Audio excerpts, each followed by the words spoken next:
한국장학재단은 19년 3월 22일 노사전문가협의회를 통해 콜센터를 민간 위탁으로 운영하기로 결정했습니다. 이 결정 과정은 객관적이며 공정했을까요?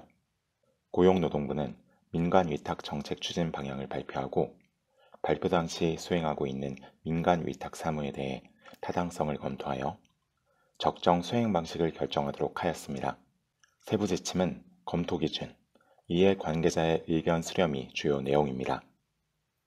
민간 위탁으로 운영해야 하는 사무인지 세부적으로 검토하고 검토 과정에서 이해 관계자의 의견을 객관적이고 공정하게 청취하며 사회적 문제성이 제기되는 사무에 대해서는 심층 논의하도록 지침에 명시되어 있습니다. 그렇다면 한국장학재단 노사전문가협의회의 문제점은 무엇일까요? 첫 번째, 민간 위탁 노동자의 고용 불안과 열악한 근무 환경에 대해서는 논의하지 않았습니다.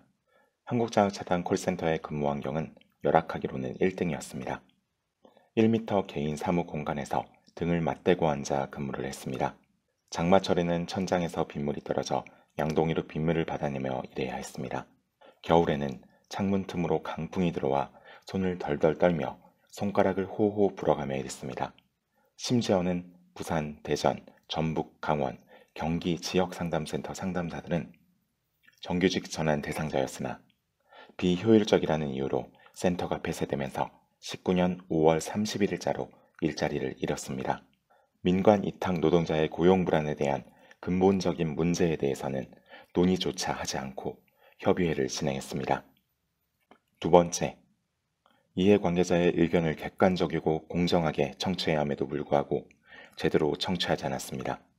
19년 3월 22일 기준 장학재단 콜센터에는 노동조합이 설립되어 있지 않았습니다. 노동조합이 없다면 마땅히 상담센터 근무자 자체적으로 근로자 대표를 선출하고 선출된 근로자가 대표성을 갖추고 노사전문가협의회에 참석해야 하지만 장학재단과 수탁사는 노사전문가협의회에 대한 그 어떤 정보도 제공하지 않고 개최 사실도 알리지 않은 채 관리자 한 명을 근로자 대표로 협의회에 참석시켰습니다. 그리고 협의회 결과 내용도 근로자들에게 제공하지 않았습니다. 상담센터의 근로자들은 고용 불안과 열악한 처우 개선에 대해 말할 권리도 박탈당했고 알 권리는 무시당했습니다. 세 번째, 심층 논의 사무에 대해 단 1회만 협의회를 진행했습니다.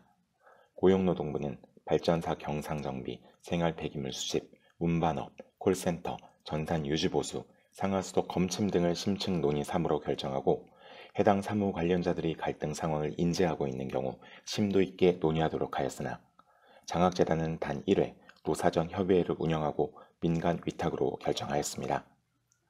장학재단 상담사들이 직면하고 있는 고용 불안과 열악한 근무 환경 등 처우에 대해서는 제대로 논의도 하지 않고 민간 위탁으로 결정하였습니다. 그 결과 현재까지도 장학재단 콜센터 상담사들은 최저임금, 환기도 제대로 안 되는 사무실에서 감정노동에 시달리며 일을 하고 있습니다. 한국장학재단 콜센터 상담사들은 19년 3월 당시 80여 명 상담사들의 실질적인 해고를 목격하면서 실직에 대한 불안에 떨었고 노사전 협의회가 실시되는지도 알지 못하였습니다. 장학재단은 이에 당사자에게 제대로 알리지도 않고 밀실에서 쥐도 새도 모르게 날치기로 콜센터 노동자의 처우 문제를 결정하였습니다. 객관성과 공정성이 없는 제1회 노사전문가협의회 결과 내용은 무효이며 지금부터 제대로 된 노사전 협의회를 구성하고 콜센터 노동자의 정규직 전환을 추진할 것을 요구합니다. 한국장학재단 이정우 이사장은 결자 해지의 자세로 조속히 노사전문가협의회를 재구성하도록 지시하시기 바랍니다.